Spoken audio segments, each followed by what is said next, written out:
Okay အားလုံးပဲမင်္ဂလာပါ Mystic မြောင် skin 3ခုစလုံးကို free ပေးမယ်လို့မွန်တော်ဘက်ကနေကြေညာပြီးရဲ့နောက်မှာမြောင် skin တွေကို event တစ်ခုစီအနေနဲ့ပေးသွားမယ်လို့တည်ထားရပါတယ်အခုဆိုရင်လည်းအရင်ဆုံးလာမယ့် skin ကစေဘာနာရဲ့ skin ဖြစ်ပြီးတော့ event ရဲ့ပုံစံကတော့အရင်ကတစ်ခါလာဘူးတဲ့ shiny event နဲ့ဆင်တူတဲ့မြောင် K blessing event ပုံစံအသစ်ကအခုဆိုရင်ရောက်ရှိနေပါပြီ event ကတာမန်လို့ကြီးလိုက်ရင်လွယ်လို့ထင်ရပေမဲ့တစ်ခါမှရင်ဘယ်တော့မှပြန်မရနိုင်တော့တဲ့သူမနဲ့ကိုကြားက relationship လို့အဆုံးသတ်သွားလောက်တဲ့အထိမှားလို့မရတဲ့ event တစ်ခုဖြစ်ပြီးတော့မားခဲ့ရင် EA စကင်နဲ့ကျင်းနေရပါလိမ့်မယ်ဒီလိုမဖြစ်ချင်ရင်တတိထားပြီးမလုပ်သင့်တဲ့အချက်တွေကိုဒီဗီဒီယိုမှာမျှဝေပေးမယ်အပြင်ညောင်စကင် event ပြီးရနဲ့တန်းလာမယ့် event တစ်ခုကို spoil အနေနဲ့သုံးသပ်ပေးပါမယ် brother ကကျွန်တော်ရဲ့ဗီဒီယိုကိုအခုမှကြည့်နေတဲ့သူဆိုကျွန်တော်အမြင်မိတ်ဆက်ပါမယ်ကျွန်တော်ကဂီတာဘူပါဒီ channel မှာ mobile legend နဲ့ပတ်သက်တဲ့အကြောင်းအရာတွေနဲ့ battlefield knowledge တွေကို sharing ပေးနေတဲ့ channel တစ်ခုဖြစ်ပါတယ်စိတ်ဝင်စားရဆိုရင်တော့ channel ကို subscribe လုပ်ပြီးစောင့်ကြည့်နိုင်ပါတယ်အရှိကပြောခဲ့တဲ့အတိုင်းညောင် squad က3កောက်စလုံးကို free ရမှာဖြစ်ပါတယ်free payment မြောင် skin တွေကိုအစင်လိုက်အနေနဲ့စီးလိုက်ရင်ပထမဆုံးရမယ့် skin ကစေဘာနာရဲ့ skin မြောင်ကင်ဝါရန်ကို6လပိုင်း17ရက်နေ့ကနေပြီးတော့9လပိုင်း1ရက်နေ့အတွင်းမှာ free ရမှာဖြစ်ပါတယ်ဒုတိယမြောက် skin ကကြတော့ Leslie ရဲ့ skin မြောင်ကင် Hunter ကို9လပိုင်း4ရက်နေ့ကနေပြီးတော့9လပိုင်း29ရက်နေ့အတွင်းမှာ free ရမှာဖြစ်ပါတယ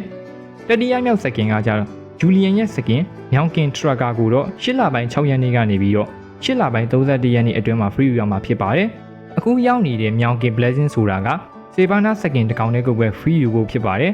်စေဘာနာရဲ့မြောင် skin skill effect တွေကိုကြည့်ကျင်ဆိုရင်တော့ကျွန်တော်ရဲ့ Telegram channel မှာကြည့်လို့ရပါတယ် channel link ကို comment မှာပင်ထောက်ပေးထားပါတယ်မြောင်ကင် blessing event ကရက်ပေါင်းအနေနဲ့21ရက်တိတိကြာပါတယ် event တွေကိုတစ်ချက်ကြည့်လိုက်ရင် normal draw နဲ့ shiny draw ဆိုပြီးတော့ draw နှစ်ခုရှိတာကိုတွေ့ရပါတယ် draw level အတွက်ဆိုရင်တော့ draw pass လေးတွေကိုစုရပါတယ် draw pass လေးတွေကိုယူဖို့အတွက်ကတ်ထဲကိုဝင်လိုက်ရင် daily test နဲ့ bonus test ဆိုပြီးတော့ test နှစ်ခုရှိတာကိုတွေ့ရပါတယ် daily test မှာဆိုရင် normal draw အတွက် pass တွေကိုစုရတဲ့အခါ login ဝင်ရင်တစ်ပတ်ရမယ်ပွဲနှစ်ပွဲဆောက်မယ်ဆိုရင်ရောနှစ်ပတ်ရမယ်တနေ့ကို daily test မှာဆိုရင် normal pass က3ထုတ်ရပါတယ် bonus test မှာကြတော့ login 4ရက်ဝင်မယ်ဆိုရင်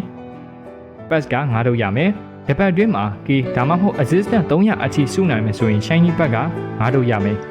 daily test ကနေ့စဉ်လုပ်ရမယ့် test ဖြစ်ပြီးတော့ bonus test ကကြတော့တစ်ပတ်အတွင်းမှာလုပ်ဆောင်ရမှာဖြစ်ပြီးတော့တပတ်ပြည့်ရနဲ့ test တွေကိုအစကနေပြန်ပြီးတော့တတ်မှတ်မှာဖြစ်ပါတယ် normal draw ကိုလှည့်မယ်ဆိုရင် normal cut တွေကိုရမှာဖြစ်ပါတယ် normal cut က35 cut ပြည့်ရင်တော့ level 1ပွင့်သွားပါပြီ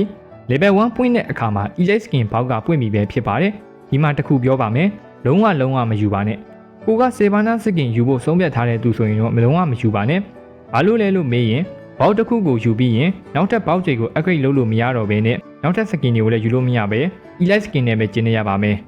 shiny draw တစ်ခါလိုက်ရင်ခရင်ရောင်ကတ်တကယ်ရပါမယ်ခရင်ရောင်ကတ်25ကတ်ပြီးရင် level 2 special ပေါက်ပွင့်သွားပါပြီလုံးဝမဖွင့်ပါနဲ့ရှေ့ကပြောခဲ့သလိုပဲစေဘာနာ skin ယူမဲ့သူဆိုရင်တော့လုံးဝမယူပါနဲ့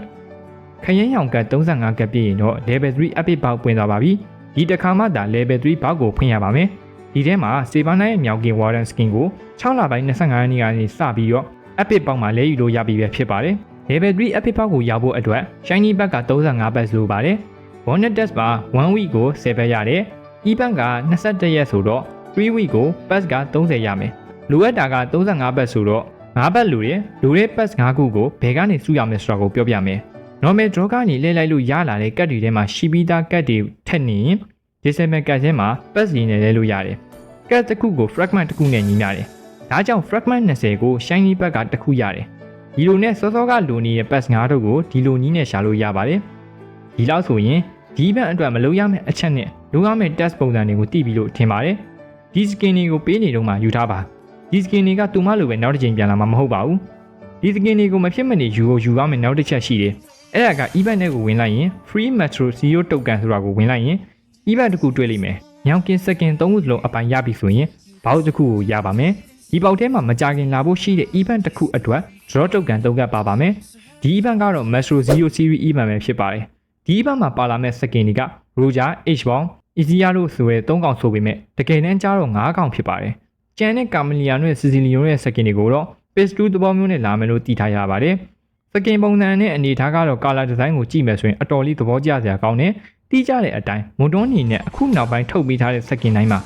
effect တွေကိုတိတိကျကျကြီးပေးထားတာကိုတွေ့ရပါတယ်ဒီ Metro 0 series event ကိုစက်တင်ဘာလထဲမှာလာမယ်လို့တည်ထားရပါတယ် brother တို့အနေနဲ့ကိုယ့်အတွက်ပဲဖြစ်ဖြစ်ကိုယ့်ကောင်မလေးအတွက်ပဲဖြစ်ဖြစ် mobile legend diamond တွေကိုဖြည့်ချင်တာ gift ချင်တာရှိရင်ကျွန်တော်စီမှာဝယ်ယူနိုင်ပါတယ် ဈေးနှုန်းချိုတာဖို့နဲ့စိတ်ချဖို့အတွက်ကိုတော့ 100% အာမခံပါတယ်အခုမဝယ်သေးရင်တော့နောက်လူအရင်ဝင်နိုင်ဖို့အတွက် Telegram Channel ကို join ခဲ့ဖို့အတွက်ဖိတ်ခေါ်ပါတယ် Channel link ကိုတော့ comment မှာပင်ထောက်ပေးထားပါတယ် Diamond ဈေးနှုန်းတွေကိုဒီ channel မှာပဲတင်ပေးထားပါတယ်အခုလို Diamond ဝယ်ယူခြင်းကကျွန်တော်ကို support ပေးရရောက်တယ်လို့ brother တို့အတွက်လည်းမနစ်နာစီရဖို့အာမခံပါတယ်ကျွန်တော်စီကိုတိုက်ရိုက်ဝယ်ယူခြင်းနဲ့ဆိုရင်တော့ဒီ account မှာဝယ်ယူလို့ရတယ်လို့ Diamond မရှိရင်တော့ဖုန်းဆက်ပြီးတော့ဝယ်ယူနိုင်ပါတယ် Telegram မသုံးတဲ့သူဆိုရင်တော့ Viber ကနေဝယ်ယူအားပေးနိုင်ပါတယ်ဒီနေ့ဗီဒီယိုကိုတော့ဒီလောက်နဲ့ပဲအဆုံးသတ်ပါမယ်ကြည့်လာဖို့ပါနောက်ဗီဒီယိုမှာပြန်တွေ့ကြတာပေါ့ဒီနေ့ဖို့ adios